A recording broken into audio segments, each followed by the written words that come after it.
Okie dokie, everybody. Welcome back. You're here at the Fox Den with Pater Voss, the Papa Fox, and we are going to continue playing Tyranny by Obsidian Entertainment.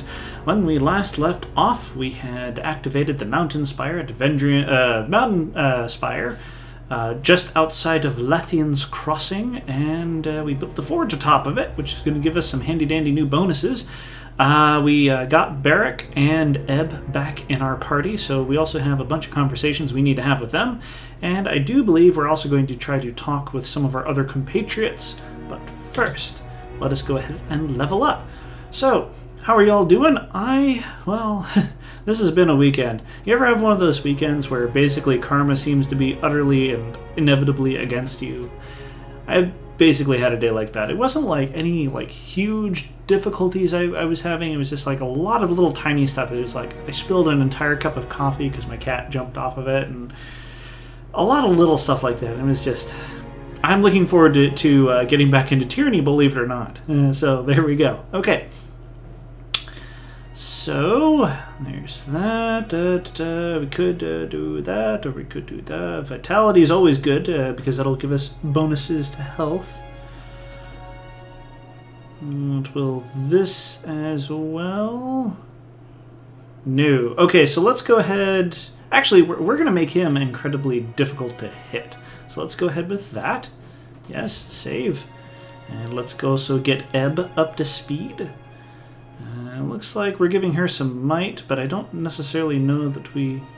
Oh, that'll give us a control vigor. Huh, okay, cool. Affliction duration. Ability to... primary... magic defenses. That's pretty useful. Let's see, what does use an increase? As well as increase... Okay, so why don't we just go ahead and give her increased wits. That should do it. Now let's go ahead and see what we have. Okay, cool. We have 2 points available for title. Bonus dealt by magic staves. We could get repelling wave. Elemental fury. That will be useful. Empowered elements. Larger area of effect. That would also be useful. Cascading embrace. When Mother's Embrace erupts, all nearby targets are afflicted with drowning. Ooh. Once per encounter. When Eb's health is critical, she triggers a Nova repelling water surge. Let's get that, actually. Creates a thick fog that reduces enemies' accuracy and grants a bonus to subterfuge. So let's go ahead with that and get Elemental Fury. Yes, that'll do nicely. Barrick. Okay, we have 1 talent point available. Pursuit, no. Bolsters strength, bonus to armor for a short time. That's useful. Shield wall. Increased benefits from shields. Okay, there's that. Bond of honor. Sharing the damage that they receive while the bond lasts. Okay, cool. Heroic defense. You'll be healed instantly. Passive. We're going to definitely get that because he tends to crack like a walnut sometimes. So let's go ahead and get some of these conversations out of the way. Let's speak with Lantry. So your latest acquisition has me thinking about the spires some more. By all accounts, they go as far back as the old walls. Over the centuries, the nobles of the tiers have claimed the spires, but they've only ever battled over the land at the ground level of the monuments. I've never seen the glyphs of a spire light up in all my years. Not until you show up. If this were an isolated incident, I'd be confused. But it seems the spires, plural, are somehow connected to you. What's your secret? I've studied at Tunon's feet, proclaimed edicts, broken them too. I'm sure I've been exposed to all sorts of arcane powers. A long sigh escapes Lantry, and he sticks his quill in his mouth, chewing on the tip. His head tilts from one side to the other, muttering in inchoate half-words. I always want to know what you're thinking. My mind is going back to Ascension Hall. I wonder if Graven Ash or Narot had claimed it as their own, would the spire come alive for either of them the way it did for you?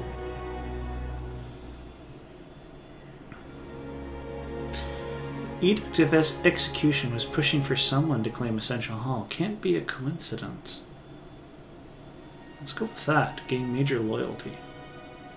Of course. Loyalty with Lantry would probably go a long way. Ah, such a clever child. I can't imagine the Overlord would ever carelessly word an edict. You are right.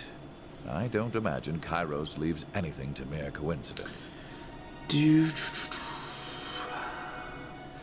think the spires are connected to Kyros in some fashion? If you're asking if Kairos built them or controls them, no. They predate all mention of Kairos, and I'm sure if Kairos could control the other spires, that fact would be shamelessly flaunted. True. But it occurs to me that perhaps Kairos didn't have a connection, but does now, thanks to your actions. Are there stories of awakened spires elsewhere in Taratas? There are other spires, and I've heard of notable figures trying to build monuments atop or astride the spires. But nothing I've read matches the mystical connection you've made with the spire. Have a moment, let's talk further. Of Current course. matters. How can I help? Anything you know about the region we're in? The spires predate us all. As far as I know, we're the only ones who've been up here since... ever? I think this might be a first. Perhaps the real Trailblazer had trouble getting down and was lost to history. Oh, Lantry. Oh, this line. That's the best. Of course. How can I help? Let's see. Associates. Are you asking for an objective assessment?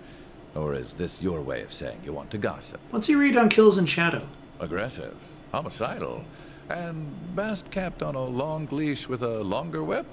I'm a poor judge of beasts. I've known so few, and none resemble the scribes and scholars to which I'm accustomed. But there's a blunt honesty to her that I rather enjoy. She wants to bask in your power and makes no excuses for the self-interested nature of her loyalty to you. Such refreshing transparency is rare in humans. Well, what do you think of Sirin? As a chronicler of history, I am most honored to have the chance to travel alongside a luminary.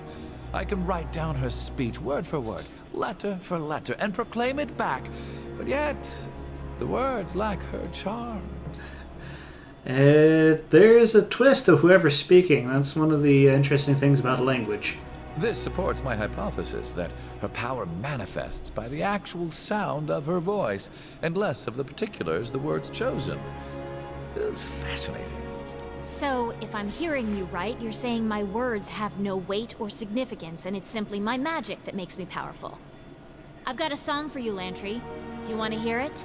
Ooh. Oh boy. What? It's high praise. Speak of something else. I am nothing if not Questions? a semi-reliable font of knowledge. What did you want to discuss? Quill. What would you like to know? Speak of something else. I am nothing if not a Arcane and I'd matters. be happy to oblige. Ever since the fall of the Vellum Citadel, it is hard to find... That's all for now. Okay, let's go ahead and speak with Eb. Second Spire has awoken to your presence. This is fascinating, and I admit enviable. If it turns out your connection to the Spires invites death and woe, my jealousy might wane a bit. I've been mulling over that structure we found atop Vendrian's well. Would you be opposed to me studying the sculpture in closer detail? I'd perhaps work a spell or two near the structure. Simple cantrips of gravelight by which to read and inspect, but I will not poke or shove the thing in any way physical or mystical. Yeah, that sounds interesting. Okay. You don't need a lose major fear. That's always useful.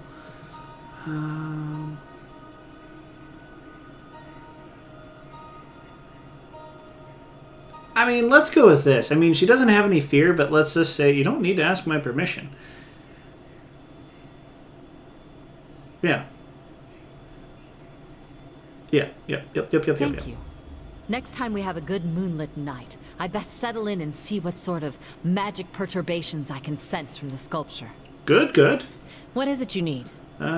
Questions.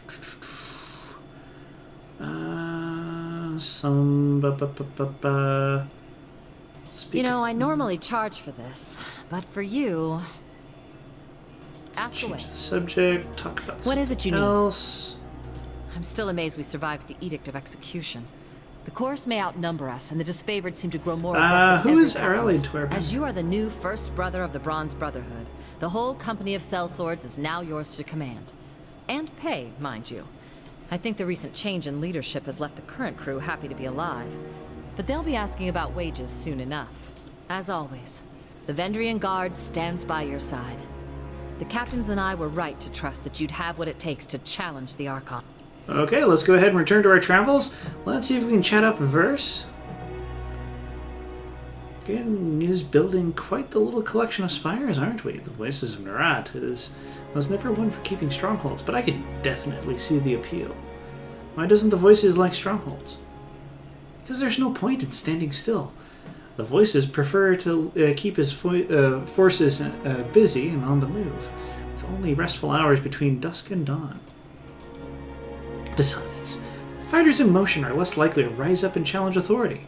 Safety in numbers. But once you get a couple of people hunkering down to discuss their problems, suddenly everybody has a reason to kill the closest gang boss. And what do you think of these spires? They're big. But make no mistake, a determined army could knock one down if they got enough shovels and picks together. Don't be so quick to assume you're invincible. Questions? What do you need? I seem to learn a thing or two about fighting in the Scarlet Chorus. Care to duel? That would be an understatement, and I thought you'd never ask. Since you're obviously at a huge disadvantage, I'll let you pick our weapon of choice. Let's try dual-wielding knives. Exotic. Good choice. I'll leave you to guess which one is my dominant hand. Verse slashes and parries with unrestrained ferocity. At times it becomes difficult to follow her movements. After taking more than a few cuts, you learn to relax your eyes and better follow the subtle motion of her dance. You held your own. Call me impressed. Need anything else? Or... Well, we'll talk again later. Right. Okay, let's go... Ooh, what's... Yeah. Right, okay, cool. Let's talk with Kills and Shadow. And blinking black pupils dilating wide across her crimson eyes. She parts her lips as she scents the air. Alpha smell good. Makes woman want to hunt. Beast woman want to hunt. Here. Oh, there we go. I didn't even... Okay, well, there we go. Sorry for talking over the voice actor. Fatebinder wants beast woman? Okay, had any good hunts lately? Good, yep. And many more than 5. Okay. Found pack of rot-smelling chorus in Apex lands. Humans tried to scamper flee on sight, but beast woman was already in full sprint. Legs were pumping, blood was surging fast, heart throb, flicked claws and slashed through backs, ears filled with screams. She pants happily at the memory, tongue lolling between her teeth. Okay. Was fun for beast woman. Okay, never mind. Let's go ahead and see if we can talk to Sirin. Good day, Fatebinder. She nods to you. Loyalty, okay. Not much What do you loyalty. need? Okay, cool. Now we can talk with her. I would know more about you. Tell me about your homeland. What's there to say? It's a fuzzy memory, hardly worth recalling. I was born in a northern farming village without a name. That's how out of the way we were. A bunch of families ended up settling near each other, and that was my village. It was about 20 miles from Shadow's Rest, and you probably haven't heard of that either. We were farmers, poor, isolated. Nothing about my home or past is worth dwelling on, Fatebinder. I barely remember my father. My mother is dead, and the only thing people ever wanted from me was my song. The girl is powerful. Bring the songbird. We need a blessing. Our crops are withering. What has that bitch done? Her voice falters with the last statement. She shivers a little. Nothing in your past is worth dwelling on? Looks to me like you remember something. I suppose when an angry mob that fears you and what you can do stones your mother to death while she shields you with her body, it sticks with you. What do you remember about your family? It's a good thing about being taken from home when you're still a child is you can't miss the childhood you never got. What do you want to know? You were taken from your family? Technically, by the time I was taken, there was no family left to be taken from. But Kyros' forces had gotten word of my talents and decided I was better used for taking over the world than helping local farmers. You have no family left? What happened? What do you think? They're dead. My father might not have cared about us, but my mother would never have let anyone take me while she lived. Without anyone to protect me, I was whisked off to Kyros' court. How would you describe your father? Worthless? Hopeless? Devoid of human emotion? Sometimes I feel like we were complete opposites. He seemed incapable of feeling anything, and I seemed to be nothing but raw emotion. Narat let it slip that my father sold me to Kyros and was responsible for my mother's death. Someone had to egg the crowd on, and someone had to tell Kyros' men where I was. Not that it mattered. He's dead, and I'm better off without him. What do you remember about your mother? She's dead, so I don't have much to remember. She loved me, that much I know. But sometimes I wonder if what she felt was love or fear. Fear for me or of me. And sometimes I don't think there was a difference between the two. My mother loved me when no one else did, when no one else could. The world wanted nothing but my voice, and all my mother wanted was my happiness. She was the only person in my life that did. Tell me about your mother's death. No, Fatebinder, I can't. Please, don't make me talk about it. Her voice trembles and tears well up in her eyes. We want loyalty. Okay, Sirin. I will never ask you to tell me that story. Thank you. There's some things that are just too painful to remember. Tell me about your father's death. He disappeared after my mother died and I was kidnapped. I didn't hear anything about him for the longest time, so I assumed he had disappeared and I would never see him again. Then someone brought word that he'd been found. He killed himself. And now he's out of my life. For someone who always has a lot to say, that was incredibly succinct. Is there more? You're relentless, Fatebinder. Did you ever think that maybe there are some things I want to keep to myself? But yes, you're right. There's more to the story. When I got word he'd been found, I had him summoned to Kyros' court. I wanted to see the man who had condemned me to the life I was leading. When he arrived, I went to see him privately. I wasn't sure what I would feel. Anger? Hatred? I didn't expect apathy. For the first time in my life, I felt nothing. Standing there, staring at the man who ruined my life, waiting for him to notice me, my heart was dull and disinterested. Then he looked up and smiled. He smiled when he saw me. Can you believe that? He smiled and opened up his arms to hug me, and it felt like someone reached into my chest and squeezed my heart, sending hate flooding through my veins. So I sang him a song. I told him how tired he looked, how haggard he seemed. I spoke of the weariness he must feel, the guilt that surely plagued him every day. I asked how he withstood the weight of his betrayal. The burden must be too much to bear. I watched the tears roll down his cheeks as he pulled the dagger from his belt. The sobs that tore him apart as he held it before him, thinking about his wife and child. The look of ecstatic relief on his face as he dragged the blade across his neck.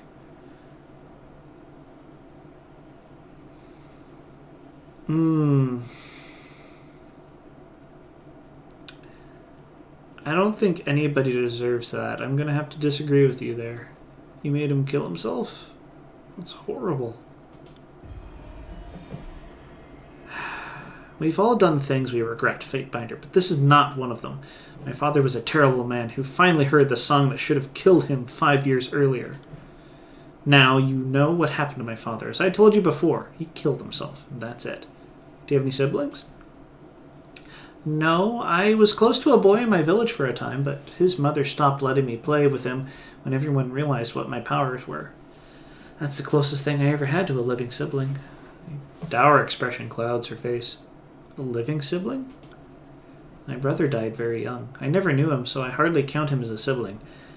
Life in the middle of nowhere is difficult. For a single child to survive, let alone more, is a testament to the parents.